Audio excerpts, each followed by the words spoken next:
Tesla has solved autonomy. As Tesla's chairperson Robin Denholm said in her letter a few days ago, the age of autonomy is no longer approaching, it is here. And that Tesla is on the cusp of what could be the largest value creation event in Tesla's history and quite possibly in the history of humanity. Today we'll show you many videos showing what Elon Musk meant when he said full self-driving will make your car seem sentient.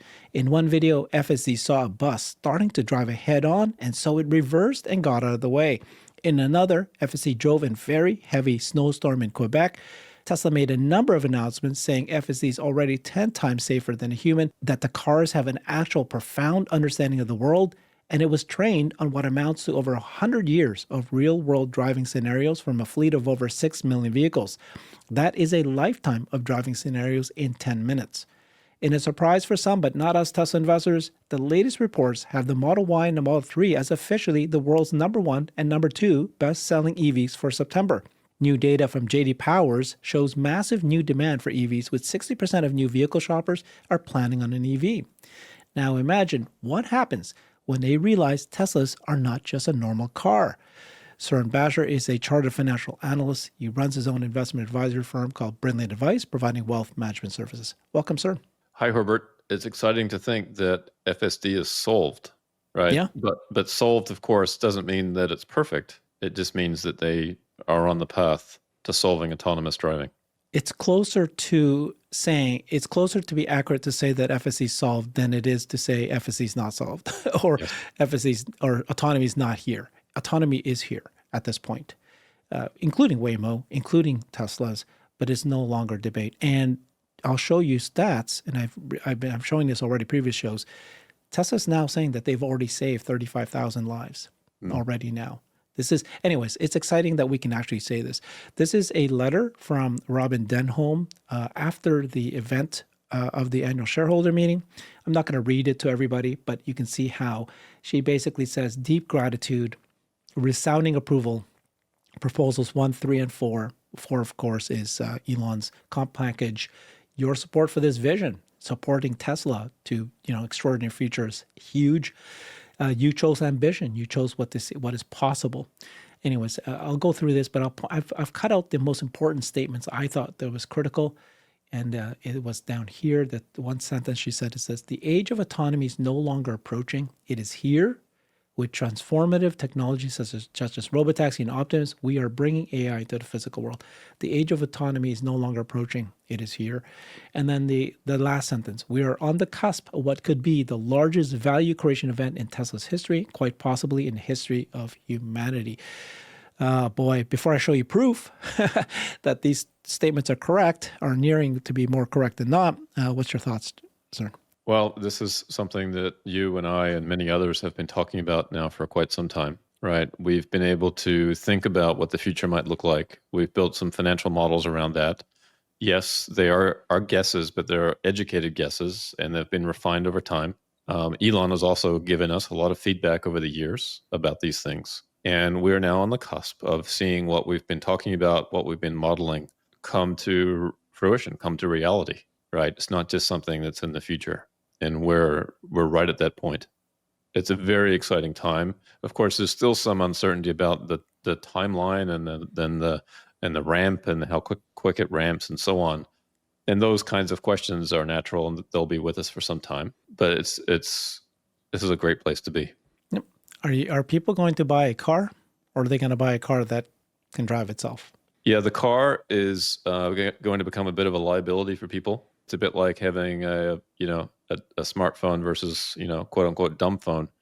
Mm-hmm. Most people today drive dumb cars, right? Maybe they can self-park, maybe there's some smart features, but nothing like the ability of a Tesla vehicle with FSD. A truly, truly smart car. And in fact, probably smarter than almost every human on the planet in terms of its ability to drive and at least avoid accidents, as we're going to see today. Yep. When people say, "What do you mean by smart car?" My car does what you're talking about. Let's point out a few things about what this smart car can do. Here's number one. And this is an incredible video from Dylan W913 from the follower who's using Tesla FSD version 14.1.4. So his car was going around this construction crew. You can see there's this bus says, well, it's my turn. It goes in there. What does FSD do? He goes, oops, you're coming in. I'm going to back out and get out of the way. It's like, that's pretty cool. Let's watch this. Oh, it is terrible video. There's the bus coming, and the car goes, oh, I better back out and get back into my lane. That... It's pretty amazing, isn't it? Because when I looked at this, I thought that the car was in that lane before the bus arrived there. It sure was. And it's interesting that the car decided to back out. Very courteous, very safe. It's the safer choice of the two. And that's interesting. And it's encouraging, in fact, that FSD takes the safer of the two choices. Right? I think a lot of human drivers would say, well, I was there first. The bus is coming. It's going to wait for me. It's a bigger thing, though.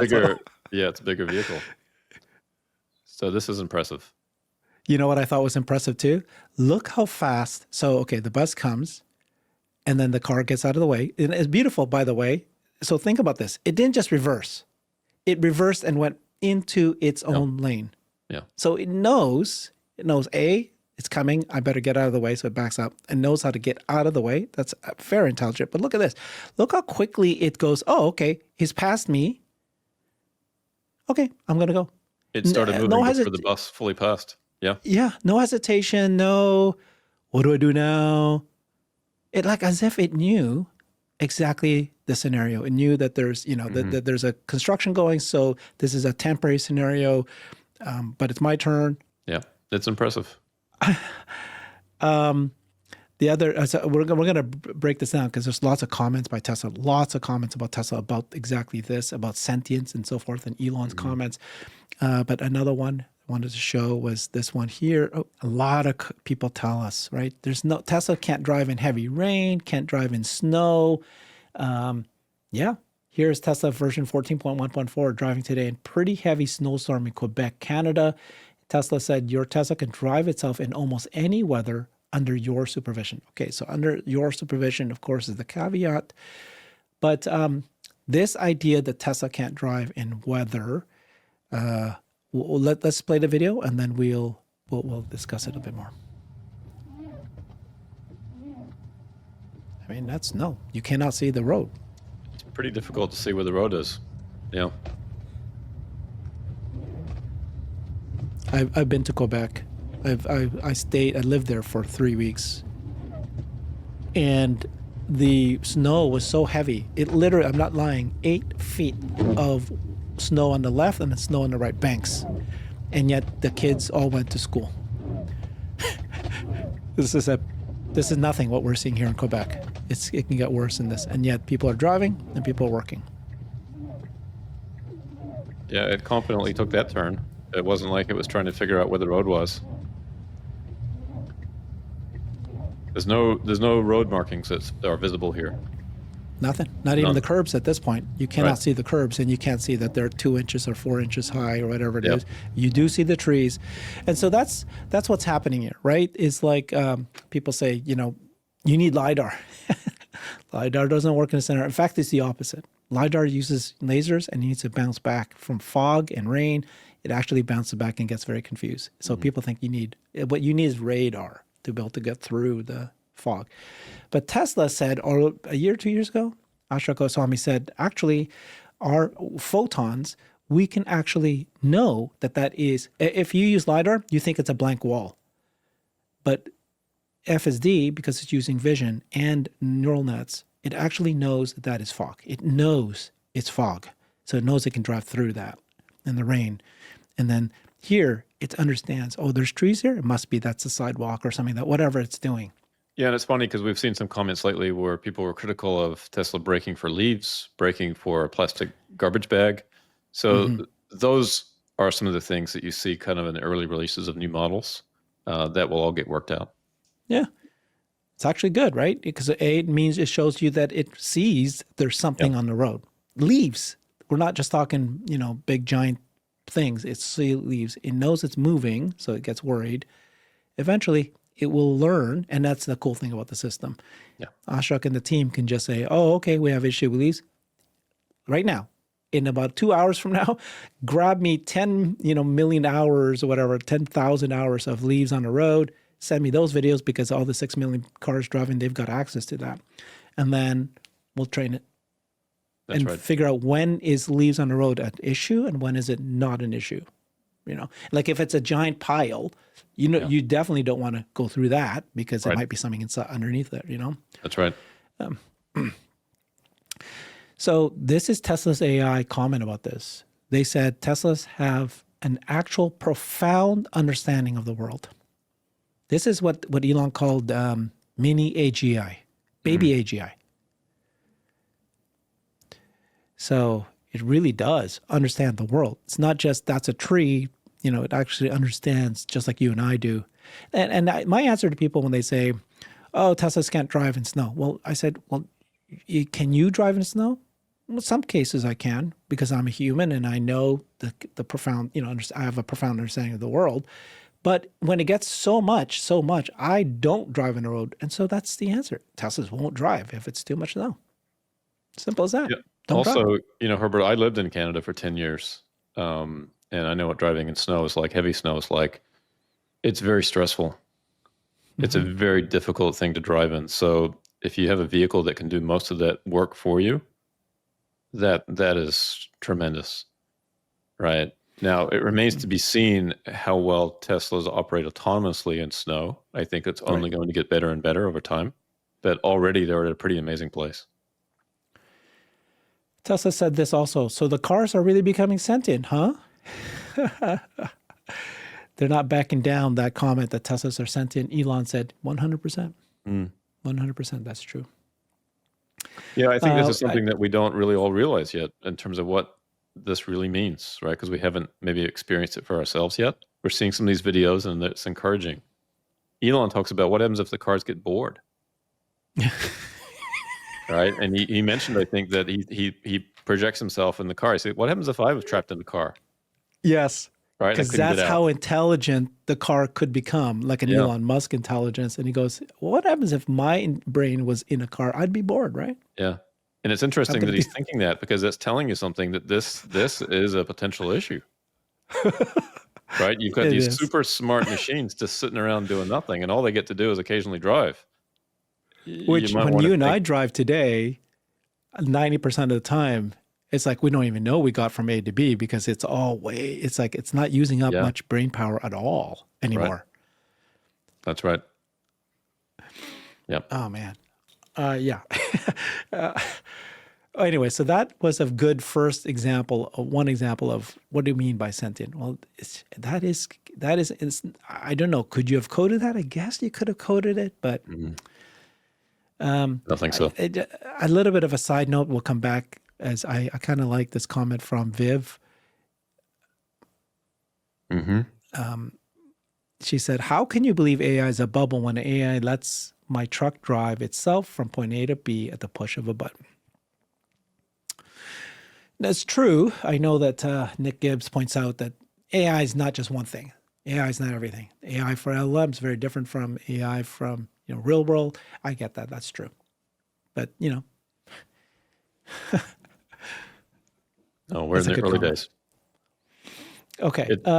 It's almost like we've electrified, a factory, and then people are worried about we've got electricity bubble, when we're on the cusp of electrifying literally everything. Everything. And the same thing here. AI will pack everything. And physical AI will be anything with a camera and a chip. That's it. Maybe you should worry about that AI is a bubble once your toaster has AI in it. Maybe at that point we get worried about it. Yeah. James Dalma said this in an interview I did with him, it feels like 2.5 years ago, when he was trying to explain everything. He goes, think about, like he just gave, threw out an example, a camera that's pointing at your pool. Yeah. It should be able to say, well, it should notify you if someone went into the pool, but it should notify you if somebody's in a pool that is drowning versus somebody just swimming, or an animal, not just a human. It should be smart enough, not just dumb, going, oh, there's something in the pool. And then that should prevent pool deaths, right? If a baby went there, a child went there, and you could see clearly it's not able to swim and all that. That's how smart just a camera pointing at the pool. So anything can become sentient. Now, Well, in James's case, Herbert, he has a real need for that because he has bears that come and visit his backyard. So that's why it would actually be good for him to know when there's a bear in his backyard. yeah. He has so many bears coming in, and he'd like to have a camera. That's what he was thinking. Boy, tell me, is that bear just walking by? Or is that bear going into my garbage can? Is that bear about to get, is he angry?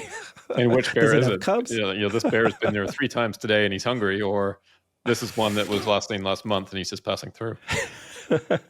I think I'll think AI is a bubble when my camera pointing at my pool starts talking to me and it's bored. Right. Hey, Herbert. Yeah. Can you come swim so I can watch you swim? Yeah. How you doing today, Dad? Fun? Right.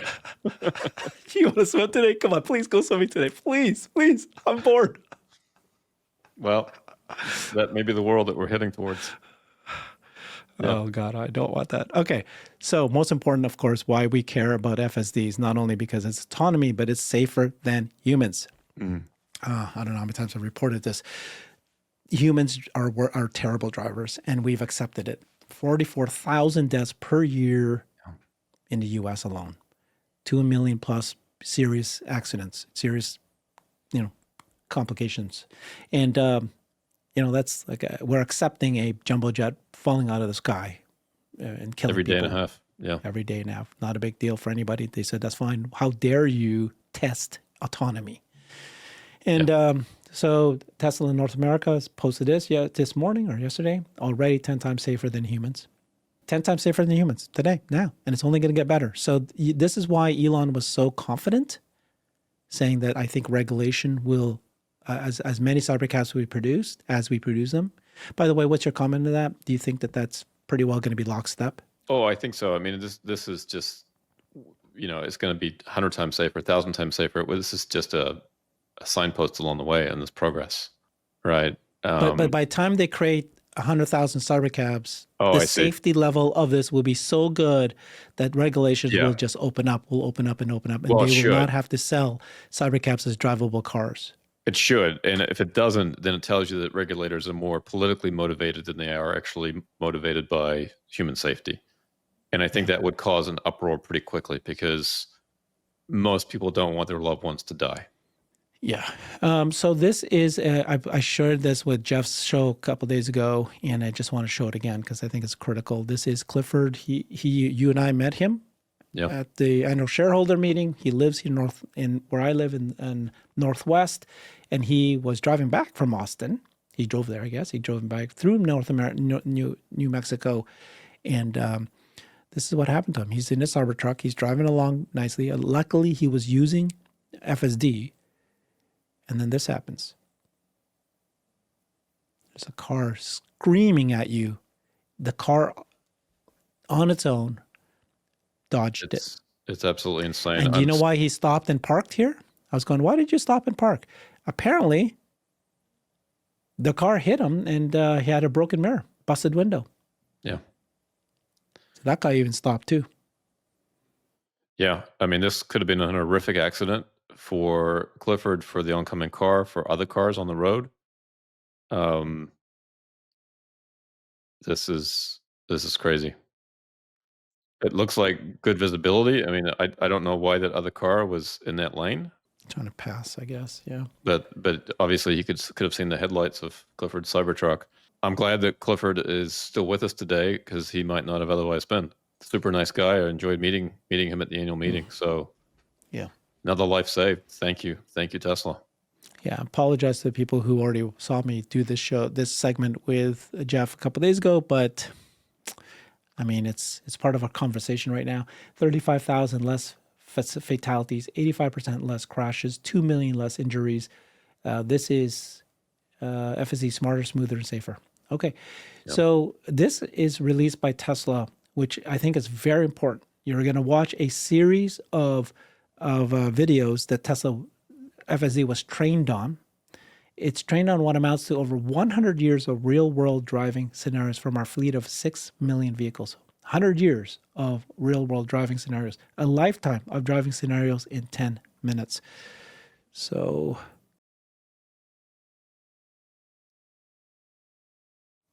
this is the power. Yeah. See, debris on the road. What happens if a guy in a wheelchair? Oh. Yeah, that was a narrow miss. This happened to Jeff just a couple weeks ago. Car There's a spinning snowy around. conditions that were pretty Snowy rough. condition. Yeah. And this one. Whoa. Yes, very similar. Yeah. Just Somebody's randomly walking across. Yeah. That was an averted accident. All of these are, pretty important.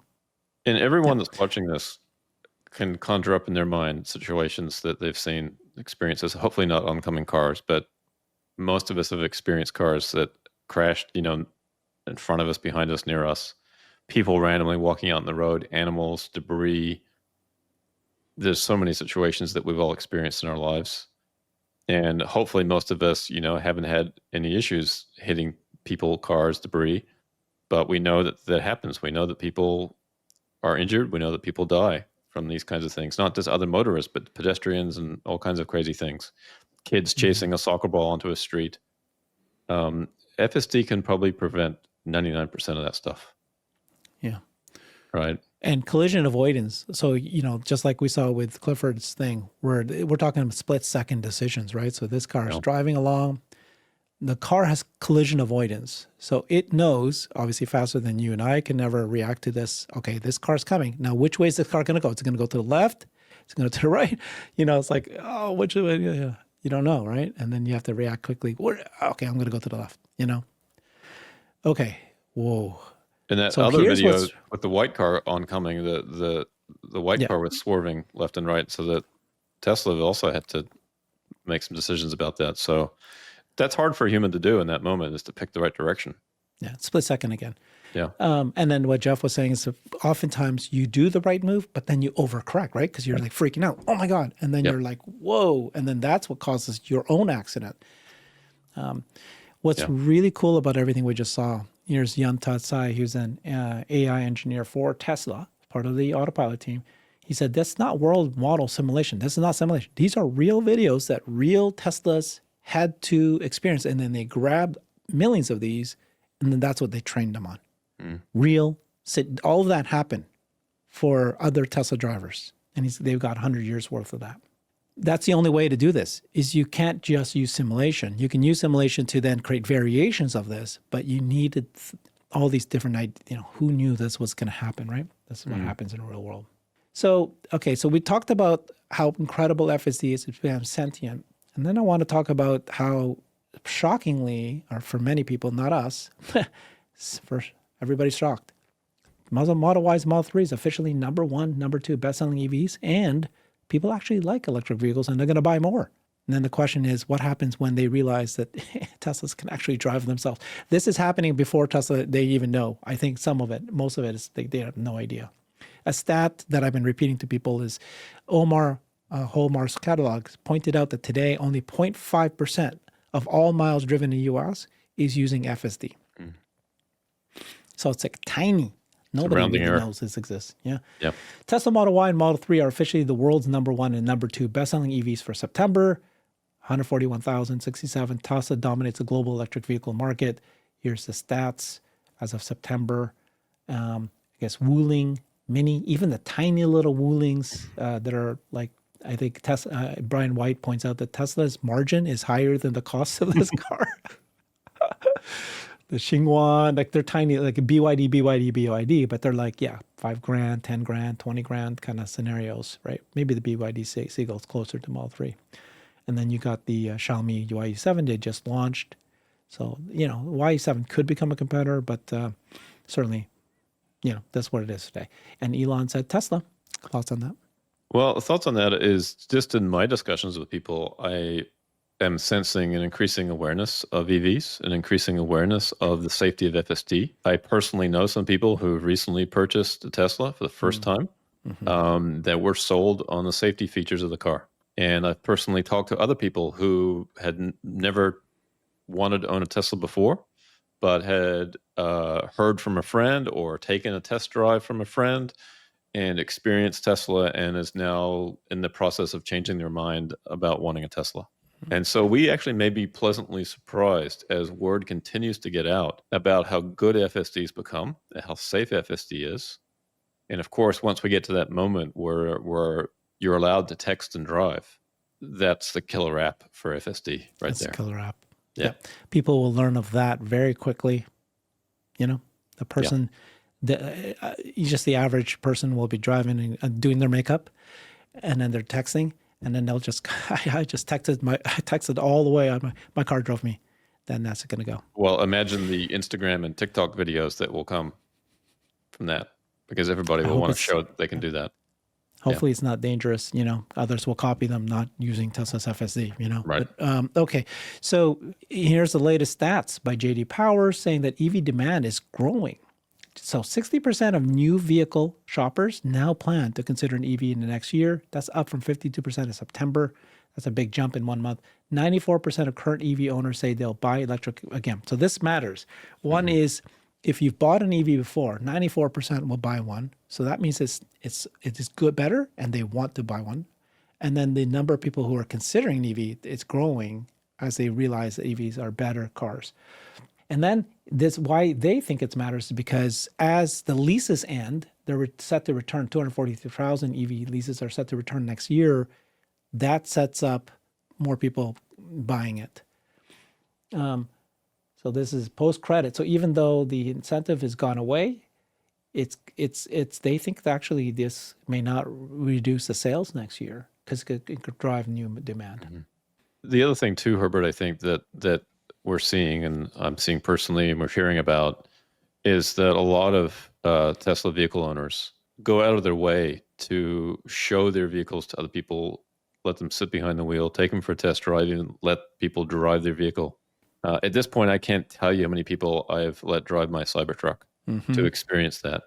And I can't think of a person that I've had do that wasn't blown away by the experience, right? Either just driving the truck or driving the truck with having FSD drive them, right? That's further. So the more shareholders, the more Tesla owners that do that, that's helpful to the company.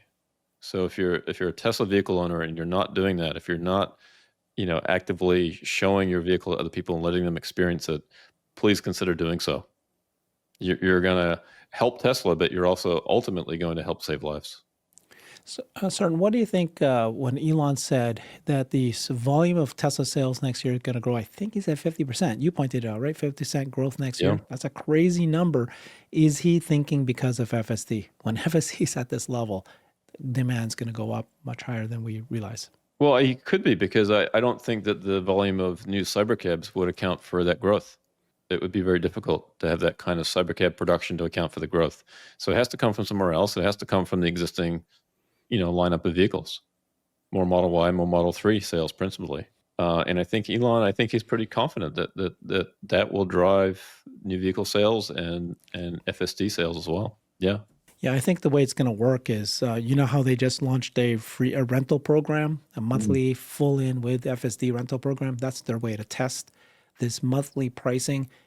Next year, my prediction is they're going to lower the lease of a car so low, it's so attractive, because they're going to have FSD in it. Anyways, there's two ideas. One is the lease can be low because once the lease ends, Tesla owns it. And once they own it, they can make more money again, and ridiculous, obscene amount of money after the lease is done, putting it into the robotaxi business. And so, just sacrifice making as all the money you want in the first 3 years. And the other way is, if they're selling a car, they're now so sure that it's not just 10%, single digit FSD adoption rate. Once people realize you can sleep in the car, it's going to be almost 80% adoption rate, 50 plus. That becomes the margin. So then the price of the cars go down, and it becomes a no-brainer for everybody. The other thing too that I haven't given too much thought to, but it kind of comes to mind now, is that Tesla can move to a model where you pay, just a monthly cost and you get unlimited transportation. Different cars at any time. Yeah. It's like an Uber, but at your beck and call kind of thing? Yeah, we model that robotaxi, cents per mile and that kind of thing, right? But maybe it's, dollars per month is the way to think about it. It's just a subscription, just like everything else in your life, right? It's like Netflix, Yeah. you pay a certain amount per month and you get as many movies as you can watch.